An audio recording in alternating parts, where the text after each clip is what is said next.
নমস্কার।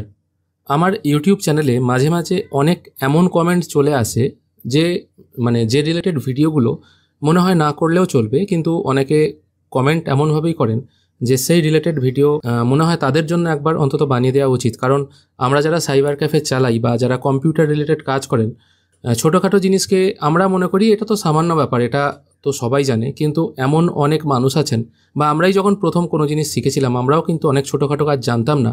যেমন mister Sushant comment করেছেন, স্ক্যানিং কিভাবে করব প্লিজ তাড়াতাড়ি একটা ভিডিও দিন, বোথ সাইড একটা পেজে। অ্যাকচুয়ালি দেখা যায় Aadhaar card, voter card, PAN card এগুলোর বোথ সাইডেই বিভিন্ন জিনিস লেখা থাকে। যেমন ভোটার কার্ডের সামনের দিকে ফটো, নাম, বাবার নাম, ডেট অফ বার্থ, পেছন দিকে ঠিকানা থাকে। সেই জন্য জেরক্স যেমন করার সময় দুপিটই করতে হয়, স্ক্যান করার সময়ও কিন্তু দুপিট আপলোড যদি না করা হয় আপনি যেখানে আপলোড করতে চাইছেন তাহলে কিন্তু কাজ হয় না। সেই জন্য আপনাদের সুবিধার্থে আমি এই ভিডিওটি আপলোড করে দিচ্ছি। স্ক্যান করার জন্য আপনারা যে কোনো প্রিন্টার বা যে কোনো স্ক্যানার ইউজ করতে পারেন। এবার স্ক্যান তো একসঙ্গে দুপিট করা যায় না, প্রথমে এক পিট করতে হয়, তারপর আবার এক পিট করতে হয়, তারপর দুপিটকে একসঙ্গে জয়েন করতে হয়। তাই আমি আমার স্ক্যানারের মাধ্যমে একটি প্যান কার্ড প্রথমে ফ্রন্ট সাইড স্ক্যান করে নিচ্ছি। আমি রেজুলেশন 300 রাখছি।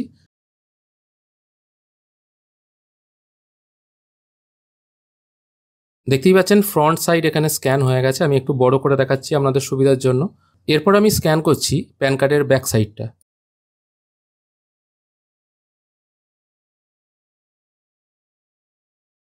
দেখতেই পাচ্ছেন বোথ সাইড স্ক্যান হয়ে গেছে। এবার আপনারা যেখানে আপলোড করবেন সেখানে কিন্তু আপনাদের প্যান কার্ডের ফ্রন্ট সাইড এবং ব্যাক সাইড, প্যান কার্ড ছাড়া এটা যদি অন্য কোনো ডকুমেন্ট হয়, ভোটার কার্ড কিংবা আধার কার্ড, প্রত্যেকের ক্ষেত্রেই একই নিয়ম কিন্তু আপলোড করতে হয়। যদি মোবাইলের ছবিও তোলেন সেক্ষেত্রেও কিন্তু একই নিয়ম।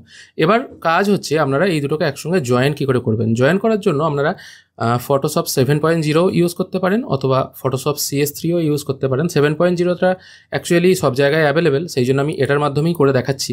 এটি ওপেন হয়ে যাওয়ার পর আমি মাঝখানে ডবল ক্লিক করে যে দুটো স্ক্যান করলাম সেই দুটো আমি আমার ফটোশপে ওপেন করে নিচ্ছি। দেখুন দুটোই এখানে চলে এলো।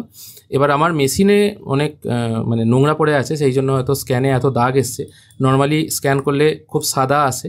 যদি এরকম দাগ আসে তাহলে একটা কাজ করবেন, আপনারা একটুখানি ব্রাইট এবং ব্রাইটনেস কন্ট্রোলে গিয়ে এই জায়গাটা একটুখানি অ্যাডজাস্ট করে নেবেন। দেখুন পেপারটা কিন্তু ফর্সা বা সাদা হয়ে গেল। এবার কি করতে হবে, একটা পাতা তো এখানে রয়েই গেছে, এবার অ্যাডজাস্টমেন্টের ব্যাপার কি, আপনাকে দুটো ফ্রন্ট সাইড ব্যাক সাইড একটা পেজে আনতে হবে। সেক্ষেত্রে কিছুই কাজ নয়, জাস্ট যেটা আপনি এখানে আনতে চান বা এই পাতাটা যদি এই অংশে নিয়ে যেতে চাইতেন কিছুই করতে হবে না। যেটা আনতে চাইছেন সেটা সিলেক্ট করবেন, তারপর একদম ফটোশপের ফার্স্ট অপশন রেক্ট্যাঙ্গুলার মার্কিউ টুল, এই অপশানটা সিলেক্ট করে যেটুকু অংশ দরকার সেইটুকু অংশ কেটে নেবেন। তারপর মুভ টুল সিলেক্ট করে এইটাকে টেনে এনে এই পাতায় ফেলে দেবেন। পেপারটাকে বড় করে নেবেন আপনাদের কাজের সুবিধার জন্য। এরপর এই যে ডট ডট দাগগুলো আছে এখানে মাউসটা একবার নিয়ে গিয়ে ক্লিক করবেন, তাহলে চারপাশের ডটগুলো ফিল হয়ে যাবে। তারপর এই মাঝের অংশে এই মাঝের অংশে দেখতে পাচ্ছেন দুটো তীর আছে। এরকম তীর অবস্থানটা এলে, ঠিক আছে, বা এরকম যেমন দুটো তীর আছে, পেপারটিকে বা কাটা অংশটিকে জাস্ট ঘুরিয়ে সমান করে নেবেন। দেখুন ঘুরে সমান হয়ে গেল। এরপর এন্টার করে দেবেন।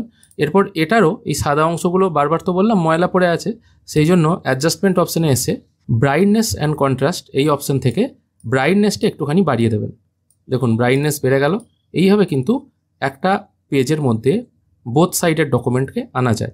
এবার এই অংশগুলো যেগুলো কালো আছে, এই কালো অংশগুলো আপনি এই ইরেজার টুল সিলেক্ট করে এইভাবে একটুখানি বড় করে নিয়ে এগুলো এইভাবে আপনি মুছে দিতে পারেন।